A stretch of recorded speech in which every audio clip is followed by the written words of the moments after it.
তো মুসলমান জাতি বীরের জাতি।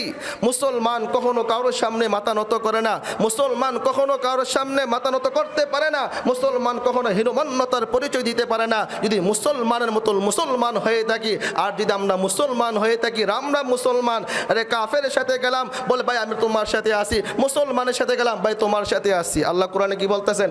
ওয়াইদা লাকুল্লাযীনা আমানু ক্বালু আমান্না ওয়াইদা খালাউ ইলা শায়াতিনহিম ক্বালু ইন্না মাআকুম।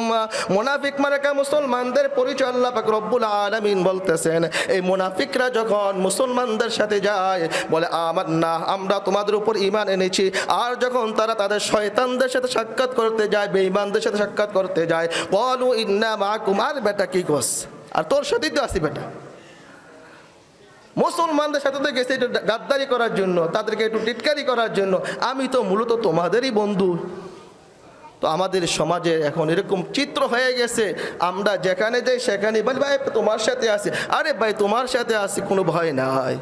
তাহলে বুঝতে হবে আপনাকে আমাকে হকপন্থী থাকতে হবে, হকের পথে থাকতে হবে, সত্যের পথে থাকতে হবে। আপনার মন চাইলে আপনি কাফের সাথে মিশে বললেন যে কাফের তোমার সাথে আমি আসি, মন চাইলে আপনি ইহুদির সাথে মিশে বললেন ইহুদি তোমার সাথে আসি, নাসারা তোমার সাথে আসি, এই কথা বলা চলবে না। মুসলমানের বাচ্চা মুসলমানের পক্ষে থাকবে, সত্যের পক্ষে থাকবে, কোরআনের পক্ষে থাকবে, ইসলামের পক্ষে থাকবে, ঠিক কিনা বলে? হাদি প্রমাণ করে দিয়েছেন যে কারোর সামনে মাথা নত করা যাবে না, ঠিক কিনা বলেন? হাদির আপনার চিনেন না? কি মাথা নত করছেন? হ্যাঁ, কারোর সামনে মাথা নত করছেন? কারোর সামনে মাথা নত করে নাই, শাহাদাতের পেয়ালা পান করেছেন, কিন্তু কারোর সামনে টাকার কাছে বিক্রি হয় না, ঠিক কিনা বলে?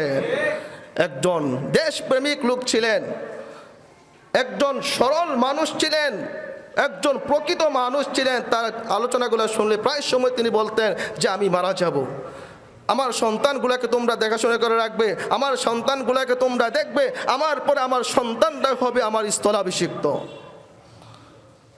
এই হাদিকে কি করা হয়েছে? গুলি করে হত্যা করা হয়েছে। তো যারাই সত্যের পক্ষে কথা বলতে যাবে, যারাই কোরআনের পক্ষে কথা বলতে যাবে, যারা ইসলামের পক্ষে কথা বলতে যাবে, যারা কি করবে, আপনার আমেরিকাকে ভয় পাবে না, ভারতকে ভয় পাবে না, লন্ডনকে ভয় পাবে না, তাদের উপরে কি আসে? বিপদ নেমে আসে।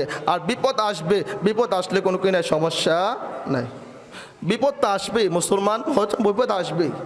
الذين إذا أصابتهم مصيبة قالوا إنا لله وإنا إليه راجعون। মুসলমানদেরকে যখন বিপদ আপদ স্পর্শ করে তখন মুসলমানরা বলে ইন্না লিল্লাহ, আমরা আল্লাহর জন্য, ওয়া ইন্না ইলাইহি রাজিউন, এবং আমরা আল্লাহর দিকে ফিরে যাব। সুবহানাল্লাহ। এই হাদিকে শহীদ করা হয়েছে, হত্যা করা হয়েছে। বেচারা এতদিন মৃত্যুর সাথে পাঞ্জা লড়ে গতকালকে মারা গেছে।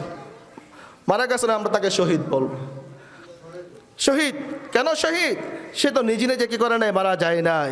সে আত্মাইর হাতে, শত্রুর হাতে, শত্রু তাকে গুলি করেছেন, শত্রুর গুলিতে সে কি করেছেন? জাজরা হয়ে আল্লাহর রাস্তাতে শহীদ হয়ে গেছেন। আমার আল্লাহ বলতেছেন ওয়ালা তাকুলু লিমান ইউকতালু ফি সাবিলিল্লাহি আমওয়াত বাল আহইয়াউ ওয়ালাকিন লা তাশউরুন।